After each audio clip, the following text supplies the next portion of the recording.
naveo Jovanović. Pitao sam ih da li čitaš ponovno zadatak. Što si mene naveo? Zato što štekaš, pitao sam da li ima veze što ona kod sebe drži dva ona za krivca što je držala onu... Pa to su moji od kuće! Onaj, kako se zove, bre, šlag, što ima sad tamo... Zvada krivca moja od kuće, Vajs, o čemu pričaš u budala, sad ću da ih nema. Jelena nije tvoja, ti izlaziš nego njegovo. A Zandrovićeva centar je opali, nije pao. Sada je vreme, znači ovo prethodno ne moram da čitam vrlo jasno. Ceca, Romana, znači 18.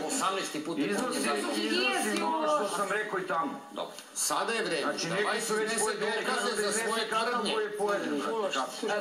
Da Vajs iznese dokaze za svoje tvrdnje. Ove nedelje si imao zadatak. Piše, nakon čega, stanite ljudi, stop. Nakon čega ćemo moći da objavimo da li je njegov Vajs